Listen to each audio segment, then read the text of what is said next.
नमस्कार साथियों, एक बार फिर से मैं आपके सामने हाजिर हूँ एक नए टॉपिक के साथ। और वैसे हम सभी को पता है कि आज 6:05 पे जो हमारा चंद्रयान 3 है वो मून पे लैंड करने वाला है। सो चलिए आगे बढ़ते हैं और बात करते हैं। ये जो आप तस्वीर देख रहे हैं ये इसरो ने 19 अगस्त को चंद्रयान मिशन 3 के लैंडर पोजीशन डिटेक्टर कैमरा द्वारा लगभग 70 किलोमीटर की ऊंचाई से ली गई चंद्रमा की तस्वीर जारी की है। इसरो ने ट्विटर पर कहा है कि मिशन तय समय पर है, सिस्टम की नियमित जांच हो रही है और सुचारू रूप से आगे बढ़ना जारी है। मॉक्स एंड आइस्ट्रिक पर लैंडिंग ऑपरेशन की सीधा प्रसारण 5:20 पर शुरू होगा और 23 अगस्त 2023 को आईसीटीसी एलपीडी छवियों ऑन बोर्ड चंद्रमा संदर्भ मानचित्र के साथ मिलान करने लैंडर मॉड्यूल को उसी स्थिति में निर्धारित करने में सहायता करती है। जैसा कि हमने पिछले वीडियो में बताया था कि आज के दिन 6:05 पे जो हमारा चंद्रयान 3 है वो मून की सरफेस पे लैंड करेगा।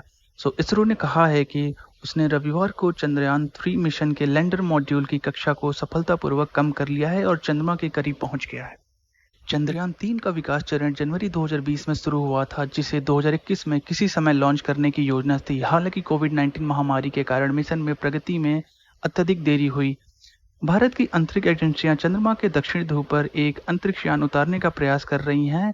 एक ऐसा मिशन जो कि भारत की अंतरिक्ष महत्वाकांक्षाओं को आगे बढ़ा सकता है और जल चंद्र बर्फ के बारे में ज्ञान का विस्तार कर सकता है, जो कि संभवतः चंद्रमा के सबसे मूल्यवान संसाधनों में से एक है।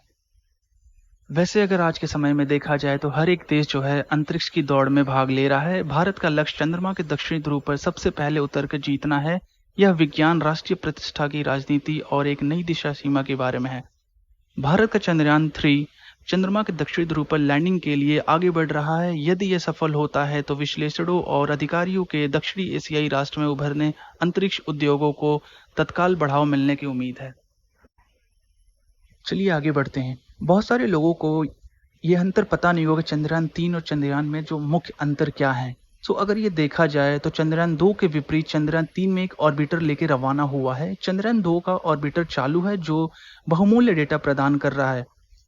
उन्नत सेंसर और बड़े सौर पैनल चंद्रयान 3 की विशेषता है। सौर पैनल का आकार बढ़ने से ऑनबोर्ड सिस्टम के लिए अधिक ऊर्जा प्राप्त होती है। अंतरिक्षयान की गति के सटीक रूप में मापने के लिए लेजर डेवलपर वॉसिमीटर का परिचय और चंद्रयान 3 का जो प्रपल्शन मॉड्यूल है वो लैंडर और रोवर को 100 किलोमीटर चंद्रमा की कक्षा में ले जाता है। छोटे ग्रहों के अध्ययन के लिए रहने उपयोगी पृथ्वी पेलोड की एस्ट्रोप्रोपेलमिटी शामिल है।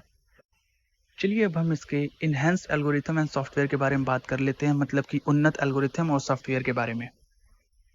चंद्रयान 2 से मिले सबक से चंद्रयान 3 को लाभ हुआ है और सॉफ्टवेयर संबंधित गड़बड़ियों को कम करने के लिए एल्गोरिथम और सॉफ्टवेयर को परिष्कृत किया गया है। अतिरिक्त लचीलेपन के लिए लैंडिंग लक्ष्य क्षेत्र को 500 × 500 मीटर से बढ़ाकर 4 × 2.4 किलोमीटर कर दिया गया है। अगर हम चंद्रयान 3 के लॉन्च कैपेसिटी की बात करते हैं और इसके लॉन्च कैपेबिलिटी की बात करते हैं तो इसको जो है LVM-3 द्वारा लॉन्च किया गया था। से चंद्रयान 3 ने जो है एक पावरफुल लॉन्च कैपेबिलिटी गेन कर ली है। बढ़ी हुई ईंधन क्षमता, अतिरिक्त युद्धाभ्यास और विस्तारित यात्रा की अनुमति भी देती है और ये भी सुनिश्चित करती है कि जब चंद्रयान 3 का जो विक्रम लैंडर है जब वो लैंड करेगा तो उसको उस टाइम ज़्यादा कठिनाइयां फेस नहीं करनी पड़ेंगी। चंद्रमा की सतह पर अपने लैंडर के निर्धारित टचडाउन से एक दिन पहले इसरो ने इस मंगलवार को कहा कि चंद्रयान 3 मिशन तय समय पर है। अंतरिक्ष एजेंसियों ने कहा कि यहां इसरो टेलीमेट्री ट्रैकिंग और कमांड नेटवर्क में स्थिति मिशन ऑपरेशन कॉम्प्लेक्स ऊर्जा और उत्साह से गुलजार है। और रूस की अंतरिक्ष एजेंसी के प्रमुख ने सोमवार को कहा कि इंजन की विफलता के कारण रूस की लूना 25 अंतरिक्ष यान चंद्र दुर्घटना का शिकार हो गया है। पायलट रहित लूना 25 चंद्रमा के दक्षिण ध्रुवी पर उतरने वाला पहला अंतरिक्ष यान बनने के मिशन पर था। ऐसा माना जाना है कि इस क्षेत्र में जमे हुए पानी का बहुमूल्य तत्वों से मूल्यवान भंडार है। चलिए अब आज के लेटेस्ट न्यूज और अपडेट के बारे में बात करते हैं जो कि चंद्रयान 3 के बारे में है। चंद्रयान 3 मिशन की लैंडिंग से पहले उत्तराखंड के ऋषिकेश में परमार्थ निकेतन घाट पर हाथों में तिरंगा लेकर गंगा आरती की गई और US India strategic partnership forum के अध्यक्ष मुकेश अधि कहते हैं कि भारत के लिए चंद्रयान-3 मिशन बहुत महत्वपूर्ण है क्योंकि यह सिर्फ चंद्रमा पर उतरने के बारे में नहीं है, बल्कि ये भारत के उत्थान को सफलतापूर्वक दिखाने के बारे में है।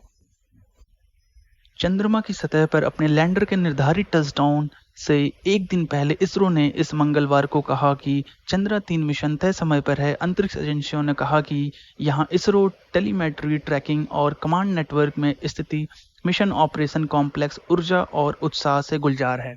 और रूस की अंतरिक्ष एजेंसी के प्रमुख ने सोमवार को कहा कि इंजन की विफलता के कारण रूस की लूना 25 अंतरिक्ष यान चंद्र दुर्घटना का शिकार हो गया है। पायलट रहित लूना 25 चंद्रमा के दक्षिण ध्रुवी पर उतरने वाला पहला अंतरिक्ष यान बनने के मिशन पर था।